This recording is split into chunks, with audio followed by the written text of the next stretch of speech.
Hey everyone, it's Nurse Mike here from SimpleNursing.com. Today we're breaking down pain meds from opioids to NSAIDs and even Tylenol, covering all the must know tips for safe, effective nursing care that loves to show up on exams and ultimately the NCLEX.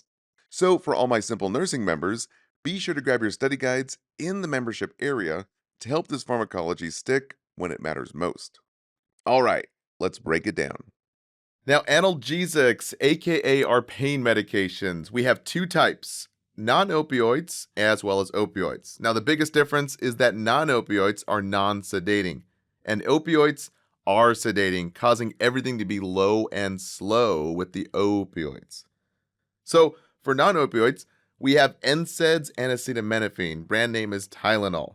Now, both have antipyretic or anti-fever effects, and the anti-inflammatory effects are only with the NSAIDs. Again, it's not a CNS depressant, so the vital signs are not low and slow. Now, on the other side of things, opioids, those are our big guns causing sedation. Big CNS depressants making the vital signs low and slow. Again, they do not have any anti-inflammatory or antipyretic properties. Remember, opioids think low and slow. So we get a low and slow heart, lungs, and brain. Now, first up are NSAIDs given for mild to moderate pain. So we made the acronym NSEC to help you remember all the names of NSAIDs. So N for Naproxen. Guys, big NCLEX tip right there. The number one NSAID given is Naproxen, according to question banks. S is for salicylic acid, aka aspirin. And A for acetylsalicylic acid, again, aspirin. Guys, this is also an antiplatelet used to thin the blood. And I is for ibuprofen and indomethacin, which everyone should know ibuprofen. Now, a key one is K for ketorolac. Brand name is Toradol. This is the only one we can actually give through an IV. Now, the indication is we give to reduce a fever, known as an antipyretic. So basically a fever reducer, as well as anti-inflammation, typically given for gout and arthritis like an RA. Now guys, a common HESI and ATI question usually has something like this.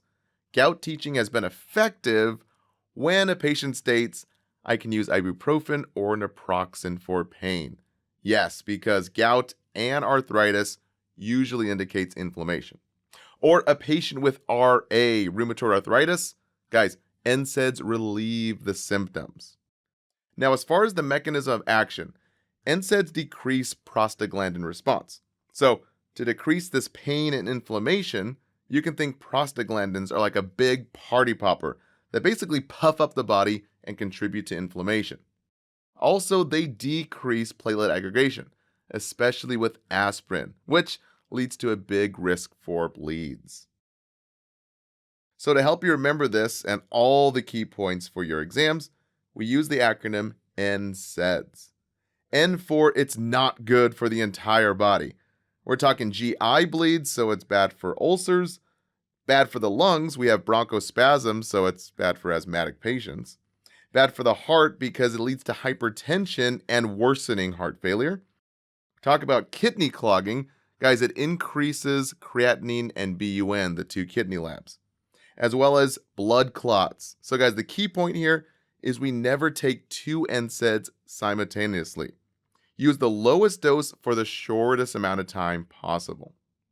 Now, S is for sticky blood, known as a thrombosis. Guys, again, increased risk for clots. So it's bad for patients with a clot history, like an MI or a heart clot, a stroke or CVA, basically a brain clot, and even DVTs and PEs. Now again, aspirin is the weird one here. It's kind of the hybrid of the group, and it's used to thin the blood for cardiac patients. But we cover more of that in detail in its own lecture. Now A is for asthma, guys. Big NCLEX tip here. Leading to bronchospasm. So just remember, NSAIDs are not safe for asthma. Key terms are asthma and nasal polyps. The nurse should clarify the order. Now, this info has been mentioned various times throughout many different quiz banks. So the common question is, a patient with asthma or nasal polyps, Usually the options are to use acetaminophen instead of an NSAID. Now, I is for increased bleed risk. Again, another big NCLEX tip here. So we monitor and key term, notify the HCP for all types of bleedings. So keywords for bleeding is easy bruising, tarry stool, and coffee ground emesis, usually indicating a GI bleed. Now, since NSAIDs block prostaglandins, which protects the lining of the stomach, guys, we avoid peptic ulcer patients, leading to GI bleeding. And we always take this medication with food, never on an empty stomach. But if the patient is on an acid reducer like a PPI, then it's okay to use an NSAID. Now, the big key points, we avoid ego vitamins. So guys, no vitamin E, ginkgo, garlic, and even omega-3 oils.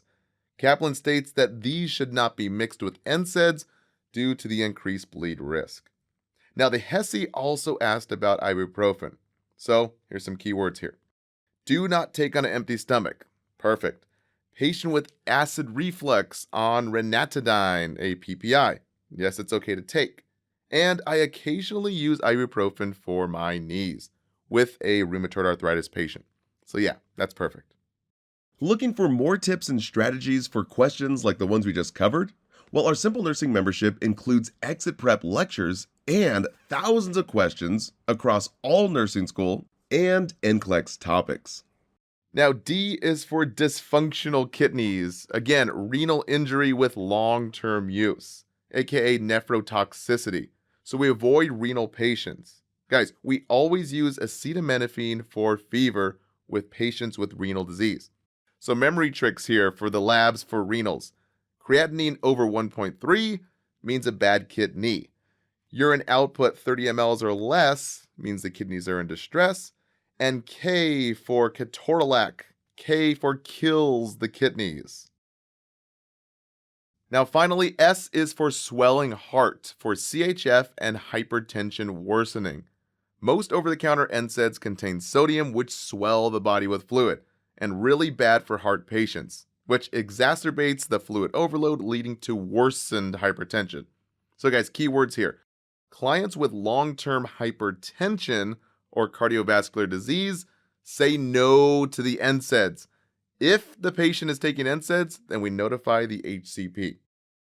And the HESI asks, a patient with hypertension or CHF, I will call my HCP before taking ibuprofen.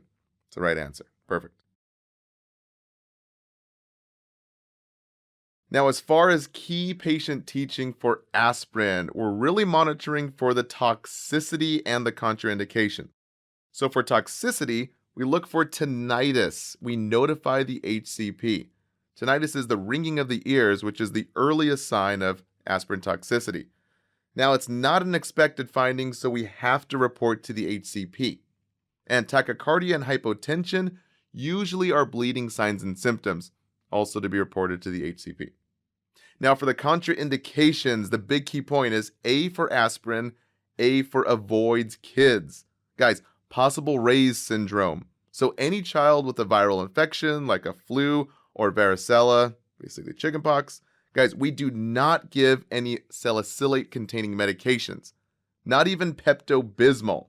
So for kids, it's best to use ibuprofen and Tylenol, off and on for that fever until it subsides. Now, lastly, guys, I said it once, but I'm going to say it again. NSAIDs are anti-inflammatory. They do not affect the CNS like opioids do. So they don't make anything low and slow. So don't let the NCLEX trick you. No orthostatic hypotension, so we don't need to have slow position changes. No sedation or mental status lowering, so it's okay to drive. And guys, no suicidal risk or suicidal thoughts. Make sure to pull out this study guide for this section so you can follow the key points. Now, acetaminophen, brand name Tylenol. Remember the A's for acetaminophen. A for absence of bleeding. The key word is that it's used instead of NSAIDs to decrease the bleed risk. Usually used for patients with a peptic ulcer or hemophilia, for their mild joint pain or fever. And another plus is that Tylenol and NSAIDs can be used interchangeably to reduce a fever. So when you reach max dose on one, you can just use the other. So keyword here, it's recommended for a child with the flu. Now A is for alcohol history, basically liver toxic. So key term is we avoid ETOH and alcoholics. So think TL for Tylenol is TL for toxic liver. Now a common HESI question for acetaminophen is trying to determine a high-risk client. So the 54-year-old male who, key term, abuses alcohol. Now the last A is for acetylcysteine, which is the antidote for acetaminophen. So the memory trick is pretty simple. Acetylcysteine blocks acetaminophen. Now ATI asked a very interesting question. So during an overdose, which labs do you monitor for? Well guys, since it's hard on the liver, we monitor the liver labs, both ALT and AST. Big test tip right there. For this part, pull out your study guide and get ready to simplify your learning. Let's make this stick. Now switching gears to opioids, the 3 tips for opioids. Number 1 is opioids, guys. Think O's for low and slow vitals. They are CNS depressants, meaning they bind to the opioid receptors in the brain, which sedates the body. So again, the memory trick, opioids, we have low and slow vitals. So low heart rate, low respirations, low BP, and a slow brain, which makes them very deadly. And again, they're not NSAIDs, so there's no antipyretic properties, so it's not going to reduce a fever, and there's no anti-inflammatory properties. So guys, it's not good for gout or rheumatoid arthritis directly. Second is opioids have the O's. So guys, morphine sulfate has an O, hydromorphone, codeine, oxycontin, and oxycodone. Now, the weird one here is fentanyl, which we'll cover in another segment. But really, all of them kind of sound like phone. So guys, remember to phone the doctor if you see low and slow vital signs. Now, tip number 3 is the killer side effects. When do we stop and give the antidote Narcan? Well, guys, low respiratory rate, key term here is respiratory depression. And the key number, we hold dose for respiratory rate below 12. Now, we're always going to teach deep breathing exercises to prevent that atelectasis and pneumonia. But, key word here, we never hold the drug if the patient is not practicing their deep breathing exercises. So we still give the med. Now for low BP, aka hypotension or orthostatic hypotension, we teach patients to go slow, so slow position changes to prevent fall risk. Now key term, if the client becomes dizzy or lightheaded, guys, immediately assist the patient to a seating position. Do not get up unassisted, so teach the patient to use the call light when getting out of bed. Now lastly, the low brain for the CNS sedation. Key term here is easily falls asleep when talking and unarousable. Guys, we hold any additional narcotics. So monitor the respiratory status. And guys, sedation comes before respiratory depression. So be sure to watch out for this. Now you may give additional narcotics when the patient's LOC or level of consciousness improves. So when they're easily aroused or only slightly drowsy. Now, if things get too low and slow and our patient starts to overdose, we can always give the antidote naloxone, brand name Narcan. It's an opioid antagonist, meaning it's a reversal agent for opioid overdose, as well as heroin overdose. Now, the memory trick is we think of the X in naloxone, puts an X on the O's in the opioids. Guys, the bad news is that it's gone quickly, so we usually have to give multiple dose. So think naloxone is gone quickly.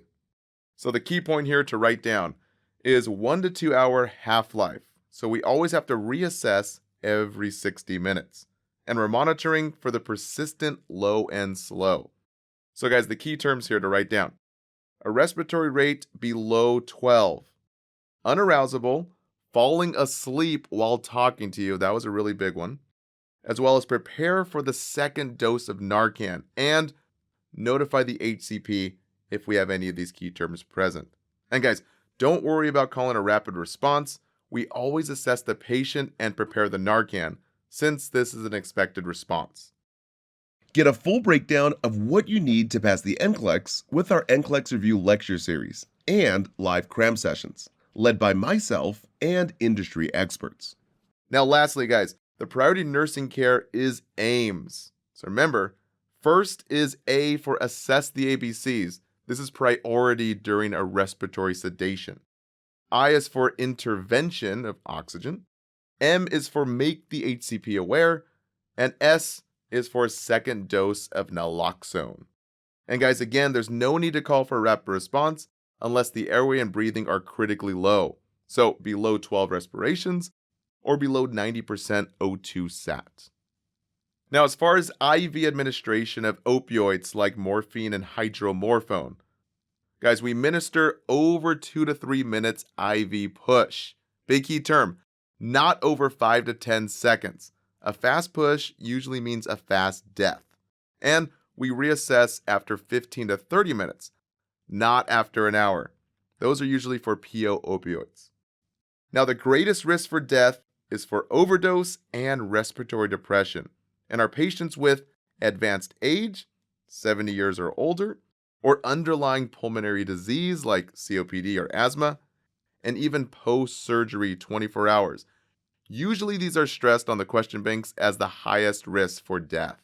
So big test tip here, if you're given an option between two patients both with respiratory disease, for the most at risk for respiratory depression related to opioids, guys, always choose the oldest patient first or the most recent surgery. Now, for short-term side effects that are normal, no need to report to the HCP. A burning during IV push. Well, guys, that's perfectly fine. We don't have to hold the medication for this. We just dilute it and give it a little slower next time. How about pruritus, aka itching? Well, that's also common. No need to report. We just treat with antihistamine like Benadryl. And for nausea, vomiting when first starting taking the med. Key point here, write this down. Teach that the tolerance will develop and nausea will improve. So give antiemetics initially like ondansetron, brand name Zofran, and for PO opioids we take with food, not on an empty stomach, which may increase the risk for nausea. Now for long-term side effects, we get a low and slow GI leading to constipation. So key term here is PRN stool softeners and teach preventative measures like fluid, fiber, and moving like ambulation, basically walking. Now, constipation gets worse over long-term administration, and it doesn't get better like the nausea. So many students wanted to hold morphine for a patient with a no bowel movement for 2 days. Guys, we continue to give this. And a little side note for oxycodone. Guys, just think oxycodone is like an old ox with a slower onset, typically used for extended release. So typically for severe chronic pain, example cancer pain, not like immediate release opioids which acts faster. There's a slower onset and extended release, usually over 12 hours. So we give it twice a day. And yes, guys, we administer it together with other pain meds. So keywords to write down. We give it as scheduled around the clock. Big one right here, even if not reporting pain. And we commonly give it together with other pain meds. Make sure to pull out this study guide for this section so you can follow the key points. Now for PCA pumps, aka patient-controlled analgesia pump. The indication is it's usually used after surgery for long-term recovery. Now how it works is a certain amount of medication is set into the pump, and each time the button is pressed, it delivers that medication. So key points here. Guys, client only can push the button. No one but the client will push the button. Not the family, not the nurse, not the doctor. So guys, nursing care here. When do you notify the HCP for an increased dose? Well, only if the patient attempts are twice the dose of the med given. So if the patient still reports pain, well, the first action for you guys to do is a thorough pain assessment. So be careful. Tests will always ask for the best nursing response or the priority action. In the NCLEX world, the priority is always assessment before intervention, because NCLEX wants you to follow the nursing process. So guys, remember the acronym AIR. A for assessment, before I, intervention, and then R for reassessment. Now for fentanyl, one of the most potent narcotics known to mankind. Now, sorry to be so creepy, guys, but guys, fentanyl is one of the main reasons why a lot of people are overdosing during this opioid crisis. Fentanyl is a very potent narcotic for use for severe pain. Now, fentanyl patch is the form it usually comes in, so it's used for chronic pain. So guys, just think patches are for persistent pain, not acute pain, and it does not provide immediate pain relief, since patches are absorbed slowly, and it can take up to 17 hours for full effect. So guys, it's not to be used for acute pain. So keywords here, not for post-op pain or intermediate pain. You always want to clarify the order with the HCP. Now, it is appropriate for allergies to codeine. Now, as far as patient teaching, Kaplan says that a fentanyl patch, the big side effect is constipation. So we use stool softeners daily. And ATI says that tolerance has developed if increased doses are required for pain relief. And as far as HESI, we always remove old patches before applying new ones. And you cleanse the area that the old patch was on, and always place the patch over dry skin. Now lastly, our topical analgesic Capsaicin. This is a topical cream made from the stuff that makes chili peppers hot. So it's used to numb minor joint pains. Often used concurrently with other PO pain relievers like NSAIDs and Acetaminophen. So the priority teaching and the key point here is we wait at least 30 minutes to wash the area of the application. Guys, time is needed for the cream to absorb.